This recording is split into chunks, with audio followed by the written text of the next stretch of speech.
Brothers and sisters of Africa, children of the Sahel, and citizens of the world watching with astonished eyes, what you are about to hear tonight will shake you to the core. A storm is rising from the heart of Burkina Faso, and at its center stands a man who has chosen defiance over submission, sovereignty over dependency, and destiny over despair. Captain Ibrahim has just signed a $60 billion agreement with China, an agreement that is not only about gas pipelines and high-speed trains, but about the rebirth of a continent.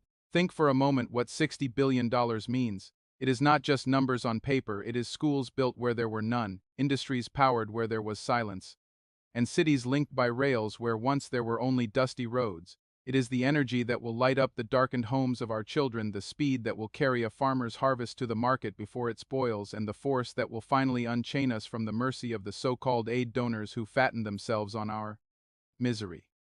For decades, the story of Africa has been written by outsiders. They dug our minerals, they shipped our resources, they dictated our policies, they even tried to define our future. But today, that story is being rewritten not in Washington, not in Paris, not in Brussels, but right here in Ouagadougou, and the author of this new chapter is a young leader who refuses to kneel. Why China? Why now?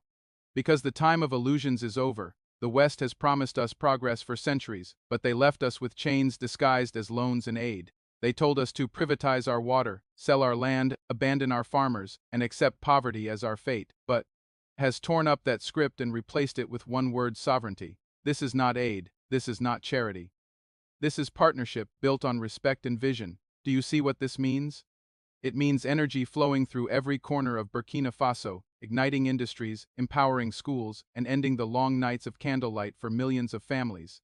It means high-speed trains uniting our cities, linking Ouagadougou to the Sahel and beyond, turning hours of isolation in 2 minutes of connection. It means a farmer in a small village will now have the same chance to trade his goods as a businessman in the capital. It means a student will travel to university not with hardship but with ease. It means Africa, for the first time, is building not for extraction but for connection. And yet, what makes this plan truly shocking is not the billions of dollars or the kilometers of track, it is the vision behind it. Is not thinking of the next election, he is not chasing applause or headlines. He is building for the unborn, for the children yet to run through fields powered by African energy, for the engineers who will design new machines, for the leaders who will never know the humiliation of begging. He is planting a tree whose shade will stretch for generations, but do not be fooled, this decision has rattled the old empires. In Paris, in Washington, in Brussels, leaders are trembling, holding late-night meetings, drafting desperate. They know what this means. They know that if Burkina Faso succeeds, then Niger will follow, Mali will follow, Ghana, Nigeria, Senegal, all of Africa will rise. They know the chains they forged for centuries will snap like twigs, and they are afraid, very afraid. So tonight I say to you, the signing of this deal is not just about Burkina Faso, it is about Africa declaring to the world, we are not your colony, we are not your experiment, we are not your servant, we are sovereign, and that, my brothers and sisters, is the most shocking plan of all. Brothers and sisters of Africa, sons and daughters of Burkina Faso, patriots of the Sahel, and citizens of the world watching history unfold before your very eyes, tonight I stand before you to declare a truth so monumental that it shakes the foundations of global politics. What you are about to hear is not simply news, it is the unveiling of a masterstroke, a revelation of strategy, and a vision that will echo for generations to come.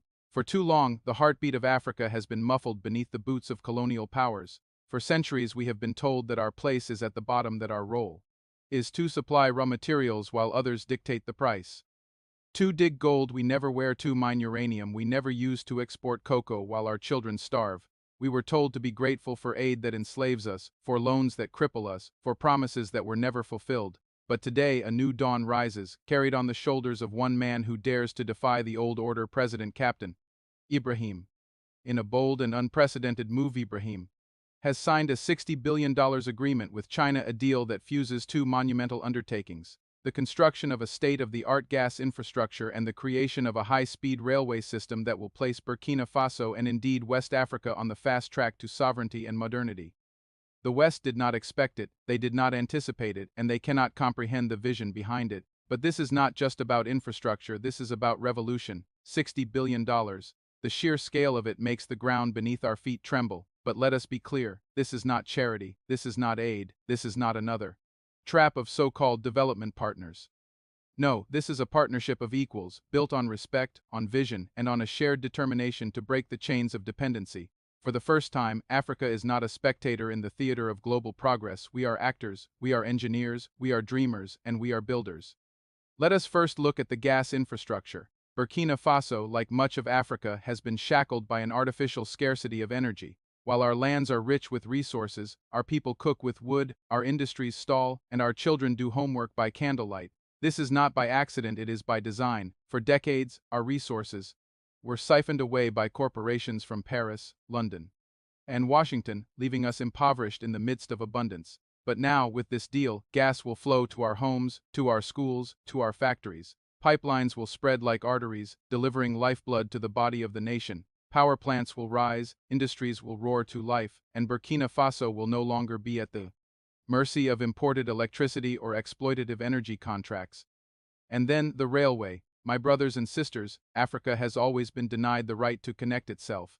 The colonial railways were never designed to serve Africans, they were designed to extract African wealth. The rails went from the mines to the ports, from the plantations to the ships, carrying our resources to Europe while leaving our villages disconnected. But vision is not for extraction. It is for connection. The high-speed railway will link Ouagadougou to the major cities of the Sahel, weaving together a tapestry of trade, movement, and opportunity.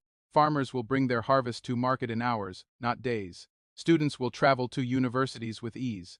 Families will be united.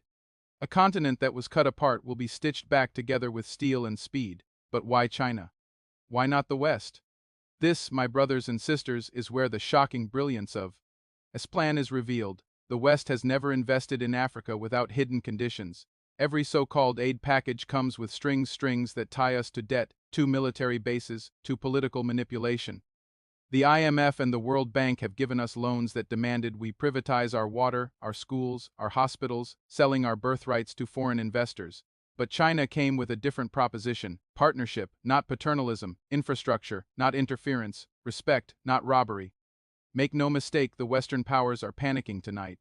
In Washington, they are calling emergency strategy meetings. In Paris, they are trembling at the loss of their grip on the Sahel.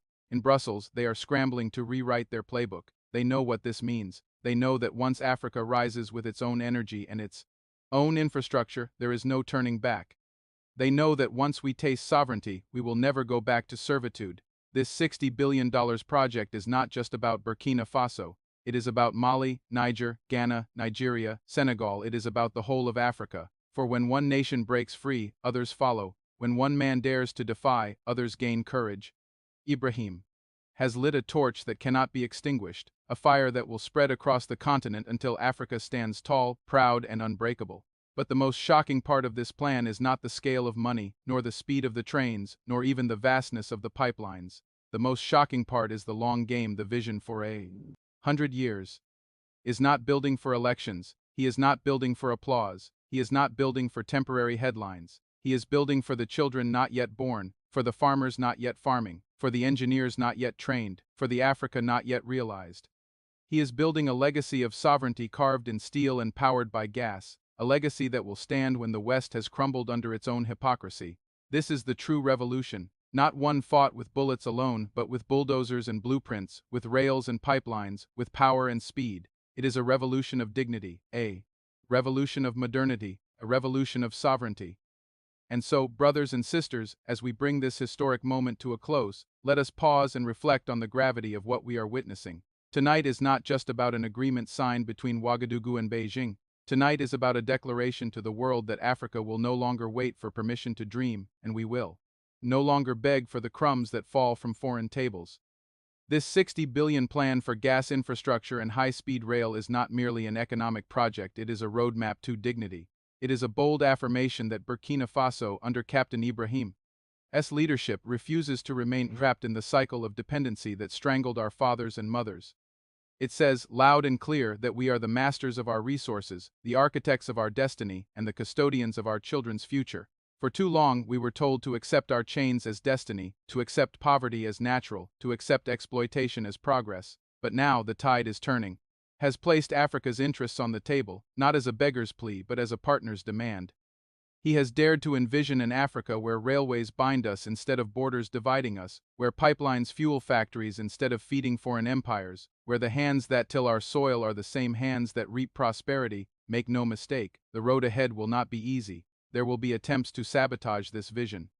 Western capitals will whisper of debt traps, they will fabricate stories, they will send emissaries with hidden hands, they will try to poison the well of African unity, as they have done for centuries. But let us be clear, there is no trap in investing in yourself, no slavery in building your own house, no shame in standing with those who respect your sovereignty. The only true trap is the one we endured for centuries, dependence on the very powers that looted us. What we must now understand is that this deal is bigger than Burkina Faso. It is a spark that must ignite across Africa. It must inspire Niger to harness its uranium for its people. It must inspire Nigeria to refine its oil at home. It must inspire Ghana, Kenya, South Africa, Ethiopia, and every African nation to say, if Burkina Faso can rise, so can we. This is not just about steel and gas, it is about spirit. It is about awakening a giant that has slept too long. To our brothers and sisters in the diaspora, scattered across the Americas, the Caribbean, Europe, and Asia, hear this loud and clear: Africa is calling.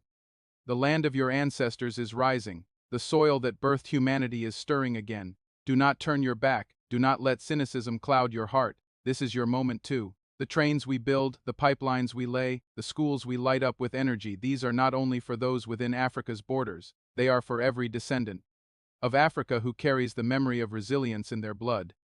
And to the youth of Africa, who make up the beating heart of this continent, this is your inheritance. Do not let it be stolen. Do not let it be silenced. Take ownership of this vision. Learn the skills to build, to innovate, to protect. Stand as guardians of sovereignty, not as passive spectators. Because when the history books are written, they will not remember the doubters, they will not remember the saboteurs, they will remember the generation that said enough is enough and took destiny into its own hands.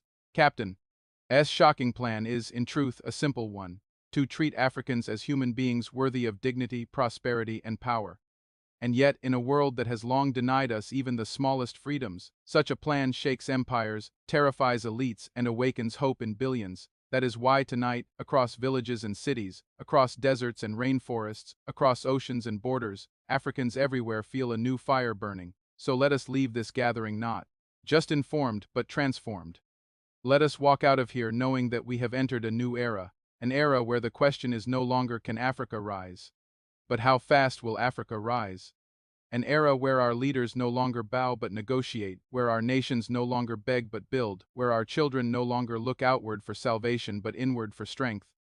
This is the beginning, my brothers and sisters. The world has been warned. Africa is not waiting. Africa is not begging. Africa is building, and as himself reminds us with his actions, the time for sovereignty is not tomorrow, it is now. Stand tall, Africa. The rails are being laid, the gas is being harnessed, the future is being written, and this time it is written by us.